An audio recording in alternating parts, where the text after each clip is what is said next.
Welcome to another episode of The Financially Free Investor, where you will learn information and strategies on how to become financially independent by investing in real estate, something that is not taught openly in our society today. Financial freedom matters so you can live a bigger life, retire early, and do what matters most to you. Get ready to hear tried and true methods to becoming financially free with your host, Jordy Clark.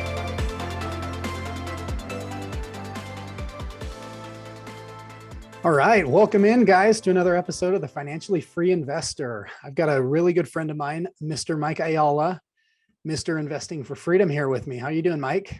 Good, buddy. You? Super excited to be here. Oh, man, unbelievable. I'm excited to have you here. Yeah. A lot of these listeners will find out, but you're a big reason for me launching this podcast. So I'm sorry.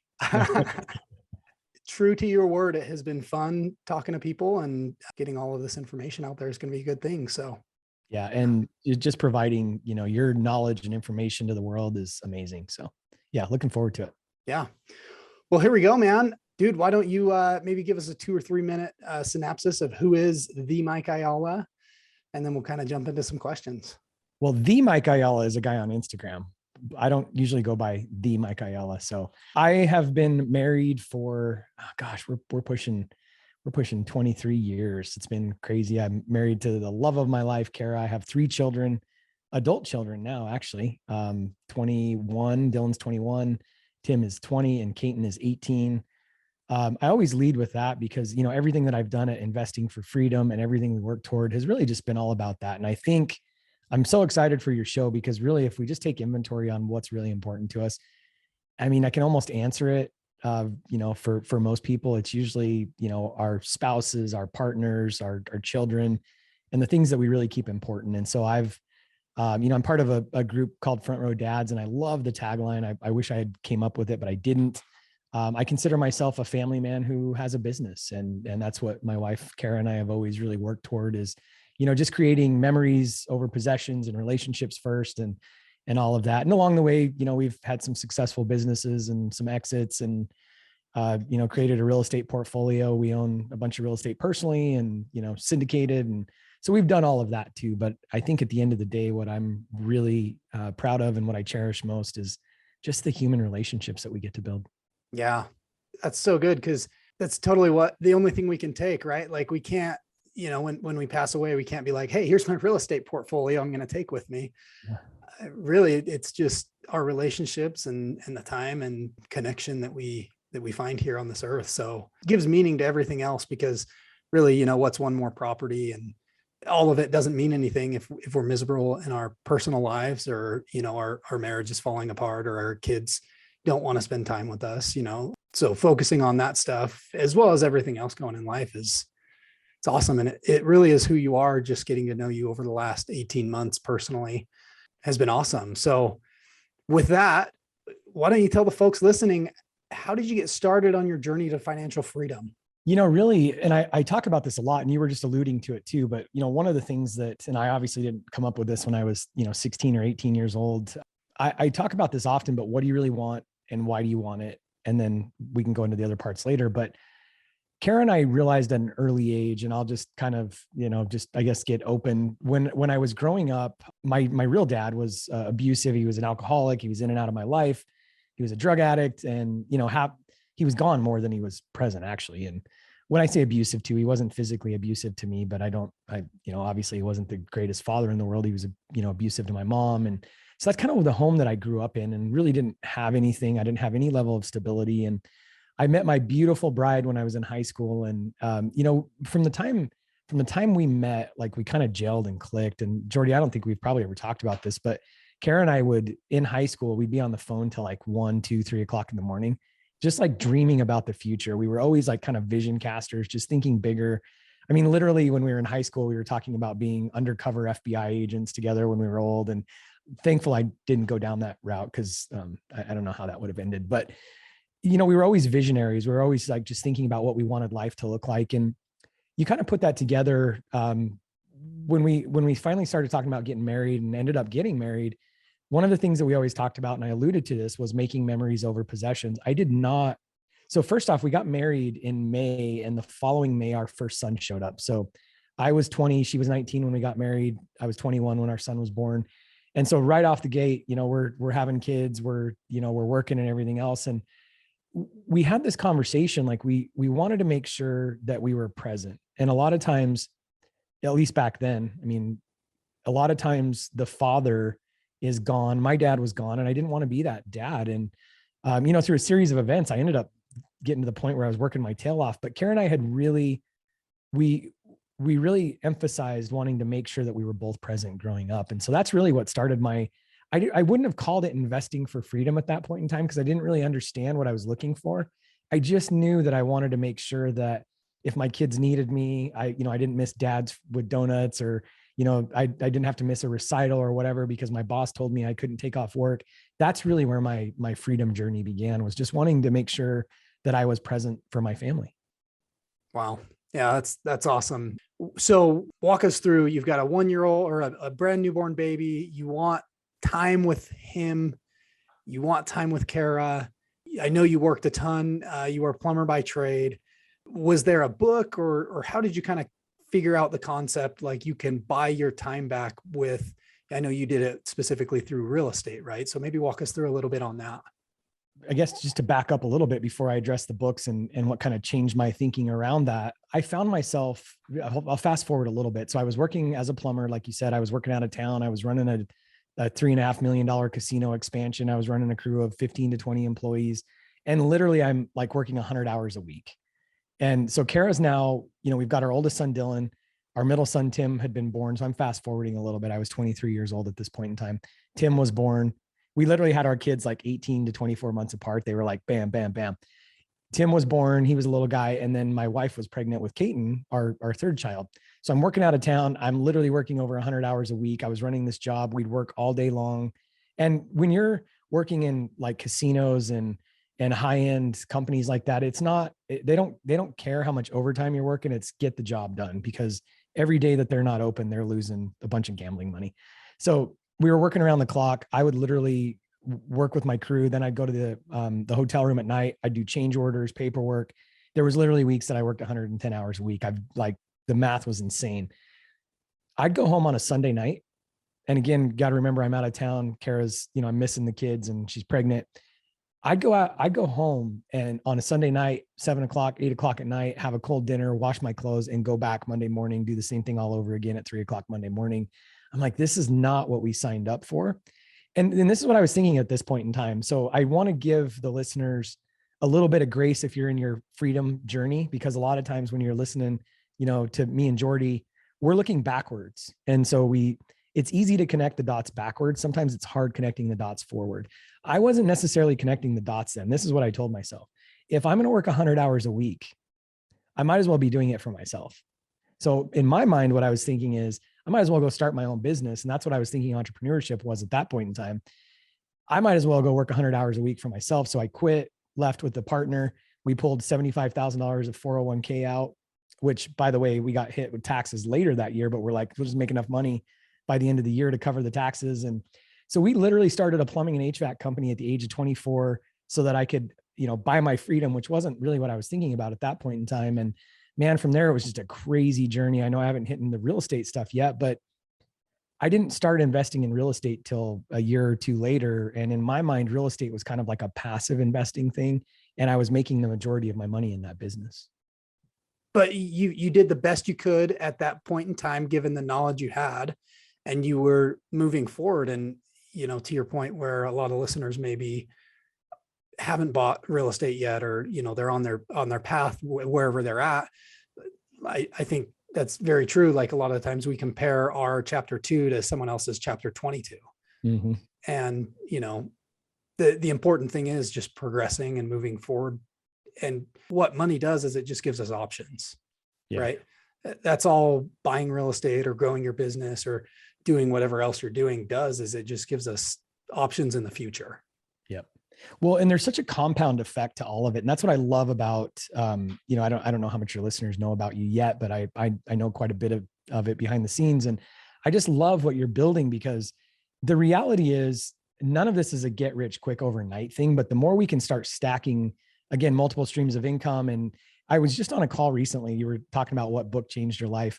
I was on a call earlier today and somebody was asking me a question. And the thing that I found myself saying a lot lately is, everybody quotes Rich Dad, Poor Dad. I love that book.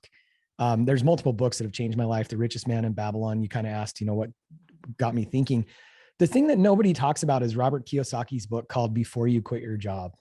Like literally nobody talks about that book, right? Because everything's about, quitting your job and how do I buy a bunch of real estate so I can, find my freedom and everything else. And that's all good and true. But the reality is a lot of times it's not just that, it's not linear, right? Just like with me, I needed my freedom, but I wasn't thinking about quitting my job so that I could get my freedom. I was just looking to own my time. And if it meant owning my own business to control what I wanted, even though I wasn't scared to work, 70, 80, even 100 hours, if that's what it took, owning my own business, nobody could tell me that I couldn't leave at 3:00 in the afternoon to go see my kid. So it wasn't that I wanted to spend time on the beach or anything else. I just wanted to be able to control my destiny, control my future, and not be told what to do, which is the entrepreneur's dilemma. But then when we flip this over into real estate, it's the same thing at the end of the day. What I'm saying with all of this though, is that, and this is what I love about, again, what you're building, the more we can, and it might be just back to Robert Kiyosaki's book, Before You Quit Your Job, it might be not quitting your job yet and, working with Jordy or coaching or, whatever it is, whoever you're working with, and starting to build those multiple streams of income. I think that's the important part. And when we look backwards, I talk to so many people on a daily basis that are, thinking right now, when they think about connecting the dots forward, all they're thinking about is quitting their job or buying 100 properties or whatever. It's really quite simple. What level of income do you need? And what do you have to do in order to get there? It's a super simple equation. And it's really just life by design. And that's what I love about talking with you is, we're always just talking. It's never really a monetary figure. I don't even know how much money you make. We hardly ever talk about it. You don't know how much money I make because it's really not about how much money we make. It's about what is the lifestyle we want and what's going to be required to get us there. Just you saying that to add on top, and then we'll hop to the next question. But I have a mentor who, when I started buying real estate, he said, hey, if you want to have 3 or 4, lines of income making you 100,000 a piece annually, you got to get to the first one at 100,000 first, right? And for most people, that's their job. Like if you're not making that annually as a job, then how are you going to expect to go and flip homes and make 100 grand a year doing that while also doing your job? Like you got to master the one before you move to the next. But so many people are so dissatisfied with where they're at that they think that through. They just go, well, I need to do these 8 things all at the same time. And then I personally did this. So just totally speaking from my experience, we got frustrated when we had way too much going on and we weren't focused on one thing. Well, Mike, what's the one thing you'd tell someone who's working towards financial freedom? And I'll just throw this out there. This is something that I talk about all the time, and it's a simple conversation, but what do you really want? Why do you want it? What are you going to do to get it? Measure results, adjust. The thing that I would tell them, and that first question is a values question. What do you really want? Before you're working toward financial freedom is this thing that is obscure. So I can't tell you how many people I talk to that are already have the potential to be financially free based on the things that they want in life, but they're believing a different version or a different reality. And we have to be really careful with this. And Kiyosaki actually helped me, reframe this. I've listened to Kiyosaki a lot. I've been with him, quite a few times. And when you think through this, what I'm really saying here is I was having a conversation. I'll give you an example. I was having a conversation with a lady a while back, and she was from the town that I came from. And she's asking me this question. She's like, hey, can we get on a call? I've been following you for a while. And I really just want to be able to exit my husband from his job. He's miserable. I'm like, yeah, sure. So we get on a call, and as I'm talking to her, I'm like, okay, what do you guys really want? She's like, well, I'd really just love to live in a different state. I won't say what it is. I don't want people putting the pieces together, but she's like, we just want to live in this other state. And I'm like, okay, well, what would that take? And she said, well, in order to replace my husband's income, because I don't know what he would do there, I think he made $85,000 a year. And I'm like, okay, great. So could he not make $85,000 a year there? And she's like, well, no, because he does this certain thing that he wouldn't make as much money if he moved there. I'm like, okay, fine. So as we start talking through it, I'm like, what do you guys like? Do you have investments? Like, how much money do you make? And she's like, I make, and I don't remember exactly what the number was. She makes like $50,000 a year. And then as we started talking about it, they have 2 rental properties. They each combined, like together, they had like $700,000 of equity in their rental properties. And by the way, this is like 2 years ago. So who knows what these are worth today. And in their personal residence, which is their third home, their first, but then they own 2 investment properties. They had like another, I don't know, $400,000 in equity or something. So these guys are basically millionaires on paper, millionaires with equity. And she's just trying to figure out, because we've been sold this bill of goods about, go to school, go to college, get a good job, work till you're 65 years old. And then we can retire when we're fat and can't move. And who knows what the world's even going to look like then? What a horrible, horrible life. And so I reframed it for her and I said, well, what if you guys sold those? Or what if you pulled the equity? Like, could you not even just pull enough to maybe, have a year to live on? What's your expenses? And their expenses were less than like 70,000. Like, what if you just pulled enough equity out of one of them to live for a year and a half, for 2 years, until you move to your dream location and your husband found a job? She's like, oh, I never thought about that. So to answer your question, what's the one thing that that's not just one thing, but what's the one thing I would tell somebody on their journey to financial freedom? Just make sure you're really clear on what it is you actually want, because all they wanted was him to go get another job and to move to this other town. And guess what? I pointed out how they really had the means to be able to do it right in front of them. And guess where they're still living? Same place. So when you're on your journey to financial freedom, make sure that you know why it is that you want what you want and what you're really working toward, because obviously what she said they actually wanted either wasn't compelling enough, or they weren't experienced enough, or they had too much fear around it to actually get it done. There's so many people that probably have the ability to live their life of freedom earlier than they think they do. They just don't know it yet, because we're thinking this game, 60 years down the road or whatever the number is. And I think it's much simpler. Like, what do you want your life to look like today? And what's it going to require to get there? And if you guys are listening to that, rewind that last couple of minutes and re-listen to that, because that couldn't be more spot on. That just our system is completely broken. Well, how about it's not broken. It's designed to create factory workers, right? That's why the education system originally got its start. And, you're told you got to sit there, you got to get good grades so that you can, go from middle school to high school. And then you got to get good grades there so you can go to a good college, and you have to get a degree. Otherwise you're not going to be successful. How many times have we all heard that? Mm-hmm. And dude, it's all the things that we were told that, yeah, maybe it worked 60 years ago when my grandparents were getting out of high school.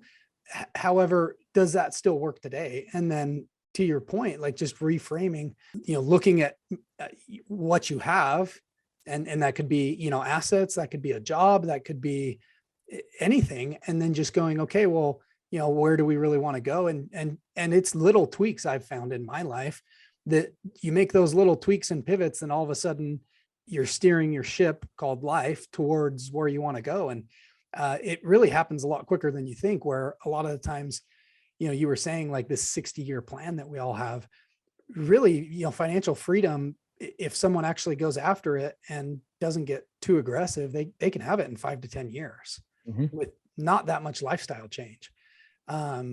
With a little bit of knowledge and a lot of action, it can happen, right? That's the thing that Karen and I started our business in 2004 and sold it in 2014. And at that point in time, we had 5 mobile home parks, 45 single families, and 3 commercial buildings. And I was retired at the age of 34 I'm nothing special. And this is, I'm the dumb kid in the corner that literally I didn't know any better. When I started my HVAC company, I hired the best coaches, I hired the best mentors, and I just did exactly what they told me to do because I didn't know any better. Same thing with real estate. And again, that's why I'm so excited about you launching this podcast and just mentoring the world, because if people will just listen and just do what's tried and true, it's nothing spectacular. It's nothing special. What's really hard for me? To go take a test and to qualify and have to, have somebody tell me that I get approved for a job, or just tell me what to do and I'll go do it. I'll go execute. So to your point on it being simple, it really is simple. It's doing these little things over and over and over. And then your point was somebody can achieve financial freedom in 10 years or less. Absolutely. And by the way, it could probably be 10x the number you're really thinking about if you just put your head down and just keep doing the right thing. And it doesn't mean you have to quit your W-2 job.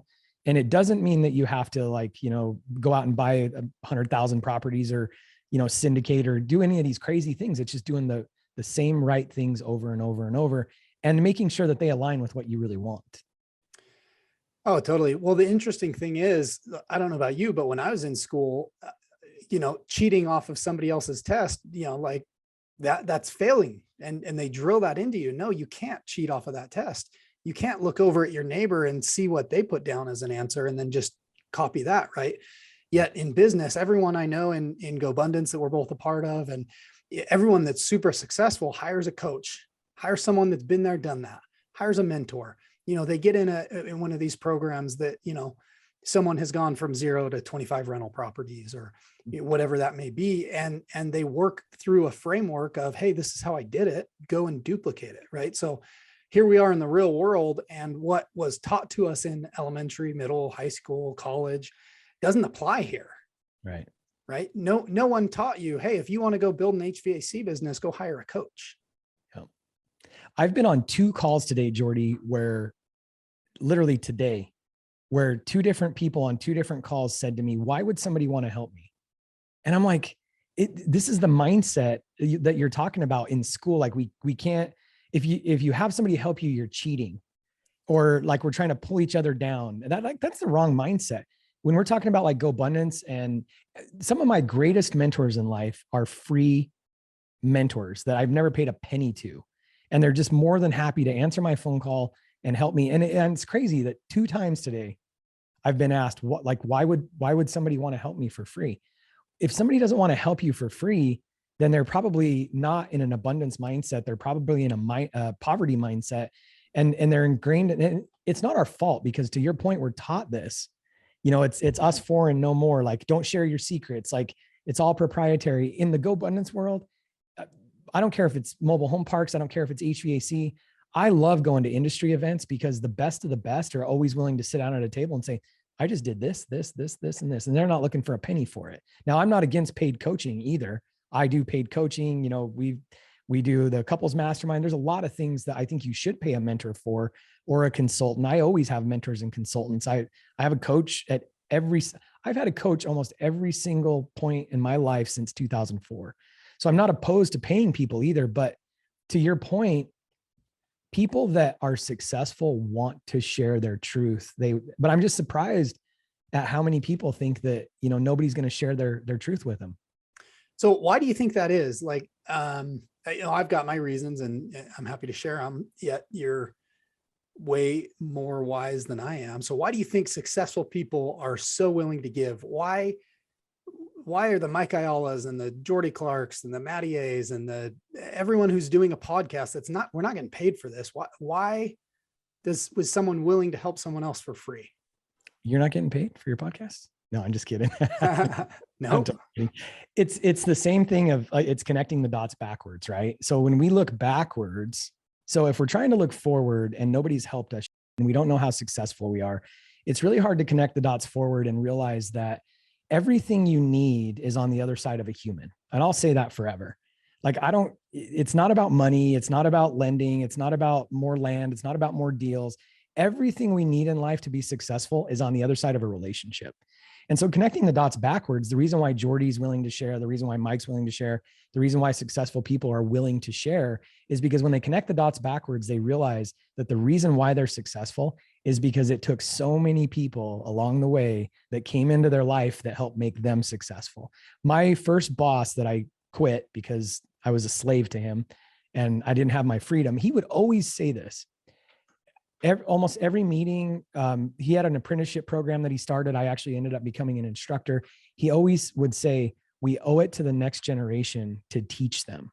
Make sure that throughout your day, you're taking the time to take your time to train these people and teach them. And don't forget that, the 20 years of knowledge and information that you've built it seems like second nature to us. It seems so simple, but the reality is when you've heard the same thing or you've dealt with, you've done hundreds of deals, you forget how complicated and scary that first deal is. And so when we connect the dots backwards, we realize that there's hundreds and hundreds and hundreds of people that have helped us, whether they were paid or not paid, that have really made us who we are. The old saying of standing on the shoulders of giants, that's the principle. And that's why when we connect the dots backwards, we're willing to give back because we know that there was so many people. My number one mentor that has probably changed my life the most, he's never charged me a penny. Now I've done a lot of deals with him. I borrowed a lot of private money from him. So he's made plenty of money off of me. I think he was on my podcast, like episode 80 or 90 or something. He's like this 84-year-old guy, but he's never charged me a penny for my wisdom. I would just go ask him, like when I first started borrowing from him, I'm like, hey, can you look at this deal for me? And he would look at it and then he'd be like, do you want me to loan you the money? Okay, yeah, great. This is it's a transaction, but also, and again, to just directly answer your question, if we've gotten this far and we're successful in life, it was probably because so many people helped us. And now it's our job to give back. We have a duty to continue to share what somebody else has shared us. I love the scripture in Ecclesiastes that says there's nothing new under the sun. And what that really just literally means is that, like, we didn't come up with anything. When you're talking about ripping things off and sharing information and all of that, we want you to, because I didn't come up with anything new. There's very few new things that are ever said. Yeah. Yeah. Well, and to your point, I think the more we help, and you've said this before, I know that it's impacted Courtney, my wife, personally a ton. The Zig Ziglar quote, if you help enough people get what they want, you'll get what you want. Right. And I probably butchered it. Yet I think, just I'm a Christian and a believer. And, if not, then, just replace God with the universe. Right. But I think God designed this whole experience for us to figure out that, like, we all succeed or fail together. Right. And even if you just look at our society, like when we're divisive and, it's one side versus the other, and like, there's no harmony, then there's no collaboration. And if there's no collaboration, then, we're not growing and getting better together. Yet when there is, and, you and I and other people can help people who are just starting the journey, or, how other people have helped us, like that ends up somehow, I have no idea how it's designed again, but like it comes back and it benefits everybody.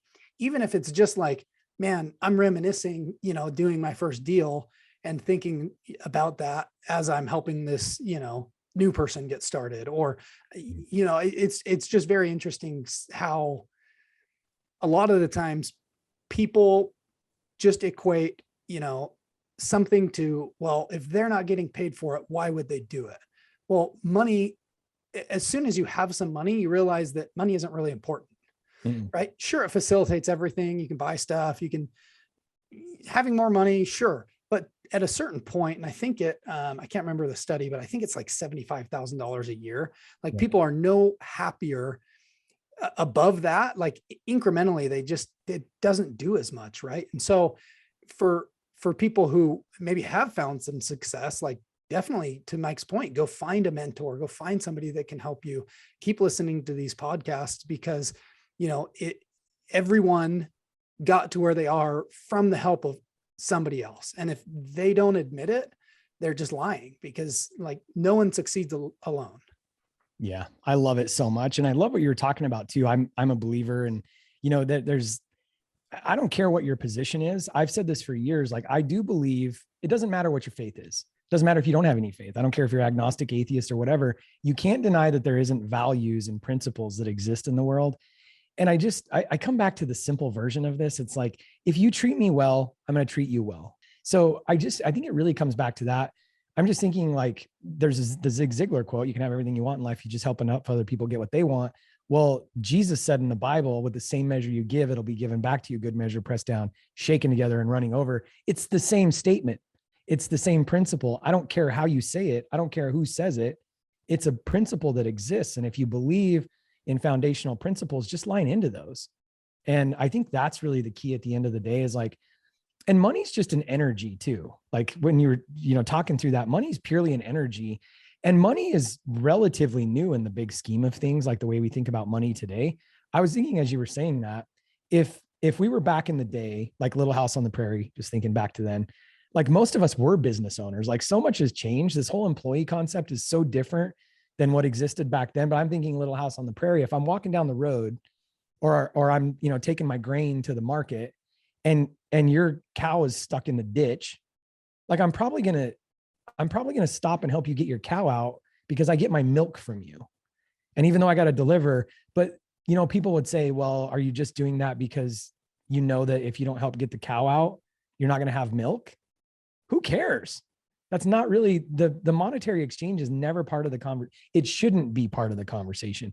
If I see value in something you're transacting or I need or want, you're just providing value, and money just happens to be the thing that we decide we're going to trade this for that. Yeah, man, that reminds me of something. I think Kara said it. I think it was at our mastermind in Austin with you guys. She said, when people chase money, money runs from that person.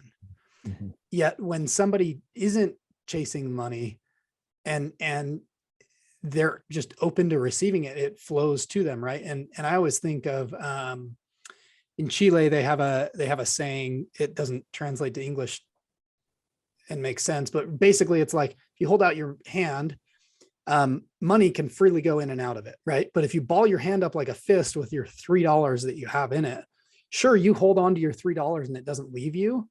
Like a monkey grabs a banana, but you can't fit any more money in a closed hand, right? If you're clenching onto what you have so tightly that you're not open to receiving more, the universe is not going to deliver you more, right? Same thing with a monkey. If they're holding one banana so tight, they're not going to get a whole bushel of bananas because, their hands aren't open. And, I think it's totally just the way the universe and, God set everything up that, the giver receives more. Yeah. I love that you're saying that. And Karen and I have actually been talking about this recently. And if you think about the reason why behind that, we could do a lot of analogies around it. But if you think about the lottery conversation, why do so many people that win the lottery lose the money? And you were talking earlier about like, you could make a lot of money and become, pretty successful and very financially free in 10 years. But what we were talking about then is just coming back to, it's really just, it's knowledge and it's education and it's surrounding yourself with the right people. It's the question of, and this is why I love talking with Kara all the time. Like, who do I have to become? And so the thing that you're really talking about, holding on to the money or not, it's a container. This is why we can't just go straight from, making 100,000 a year to being worth 100 million. We'll lose it. We don't have the knowledge, the capacity, the emotional intelligence, the fortitude. So really, for your listeners, you can become as wealthy as you want, as fast as you want, if you keep your hand open and you become a conduit, because again, money is just energy. But the reality is, like, I love this conversation because it isn't about the money. It's about who you have to become in order to bring more money in or attract it. And in order to keep that money flowing. I've thought about this for years. And I know you live in Utah. When I was little, we'd go fishing at the Uinta lakes, right? And they're these beautiful, just like mountain lakes. And it doesn't matter where you live. If you know what a mountain lake looks like, they're just beautiful. They're clear. Why? Because they have fresh water coming in and they have fresh water going out. But I'm also a hunter. And how many times have you walked up on a watering hole that hasn't had fresh water come in for weeks and there's not water going out? Would you drink that? No way. And I just look at money as the same thing. It's an energy. If you keep that money flowing out, and it isn't just about money, it's adding value, it's mentoring, it's all the things that money is just the exchange, it's the energy portion of it. But if you keep things flowing out, it'll keep coming in. You just got to become a bigger version of yourself, become a bigger container. Man, that's so true. And just thinking about like my real estate career, right? There were times where if I wasn't picking up the phone and, I was being lazy and just not being, even just calling people I know and just talking to them, right? Like just the simple act of picking up the phone and just making some phone calls and talking to people and just getting energy, like deals would end up coming. Mm-hmm. Right. And I can't explain it. It's the weirdest thing, but just like having these conversations, getting ready to launch the podcast and everything, and you're going to drop on day one. And we've kind of got the next few weeks, like just ready to go. But even just having all these conversations and everything else I've got going on in my business, people who are busy seem to find time to get more stuff in versus, someone who isn't busy and they're just focused on doing one thing because it only benefits them. Right. So this whole thing, just to end on this, I'd love to get your thoughts on it, but it's all just based on, is someone willing to be a giver, or are they so stuck on what they have that they're not ready to receive what they could have? I think you nailed it. And, back to the mentoring conversation, you were talking about I actually heard somebody say this at one point in time. If you really want to get something done and you want to get it right, find the busiest person that's on your chamber board or whatever and ask them to do it, because they'll get it done. The people that are like, not busy, they're going to, oh, I was too busy and this and that. But this is the thing that I wanted to point out. Energy, flow, exchange, giving, it works both ways. We were talking about mentoring and connecting the dots, but also, why do busy people like Jordy Clark seem to get more and more done? I've been asked this so many times. Like, you have so many things going on. Like, how do you have time to take 15 minutes for a phone call or, to spend time with your family or whatever? How? It's the same thing. It's an energy transaction. It's bringing the right people into your world, and you can give up. You can mentor for free. You can give every way, but if you've got your energy aligned right, people want to help you, including employees. How many times have you heard the conversation, like, it's so hard to find good employees and I can't keep help? And I have employees that have been with me through COVID. We have the same employees. Not that, we have property managers and stuff that turn over, but it's the same thing everywhere. People align around you if your energy's right and you live in that abundance mentality that you were talking about. If you just live in that zone of, how can we just give more and create more and be abundance minded? People are going to go out of their way to be good to you. And that's not just, mentors and investors and everything. It's employees, it's business partners, it's vendors, it's everyone. Yeah, man, that's perfect. Absolutely perfect. So knowing what you know now, what would you have done differently on your journey? God, Jordy, I've made so many mistakes, I mean, we always talk about the wins. But I don't know that I would have done a lot differently. Let me see if there's something that I, specifically would have done differently. I've made a ton of mistakes, but I learned so much from every one of them. There was a period of time in 2007 where we were just growing like crazy. I mean, we were pushing 100 employees, and, there was a guy that I had known for years that was he was a foreman at a big mining company that we worked for. And we'd been trying to recruit him for a while. And he finally made the decision to come to work for us. And then like 3 months later, the economy starts tanking and one of the gold mines went broke. And I ended up having to lay off 35 people right before Christmas, including him. And I had taken him from this job of 22 years.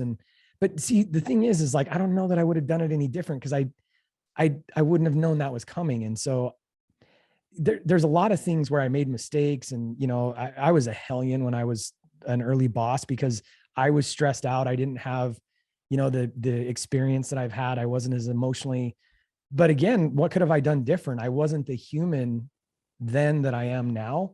And that only comes through pain and suffering and making mistakes and screaming and yelling and, losing good people, because literally I'm an asshole. Could you do that any different? I don't know that I would have learned the lesson. So there was a couple of times that honestly, like, I got out of balance again. And,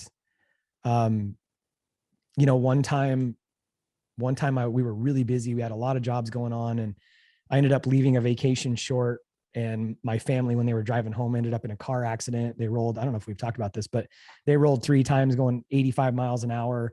Those are the kind of things that, I wouldn't have done that again, because there wasn't a lesson that I learned from that other than the lesson I already knew. And that's, don't put your business before family. So those are the kind of things that I would, those are the things that I would do different. But most of the things that I did wrong were really life lessons. So I might go further faster. I might invest in mentors more. I have invested a lot, and I did it early, but in hindsight, I might have gotten more aggressive. And that's kind of scary information, because I'm not sure anybody should get too aggressive, but.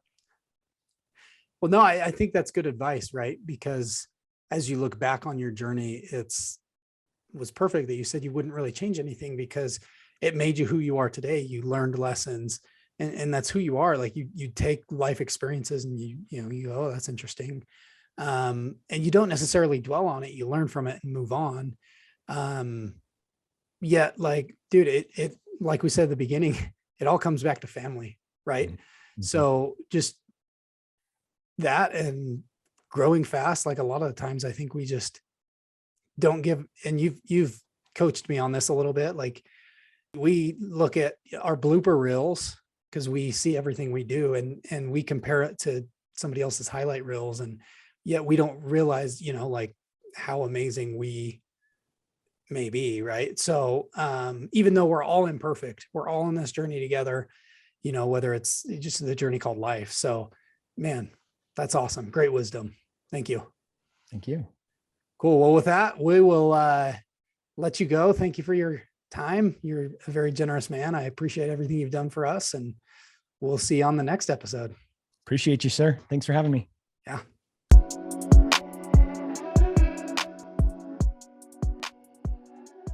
Thank you for joining me for another episode of the Financially Free Investor.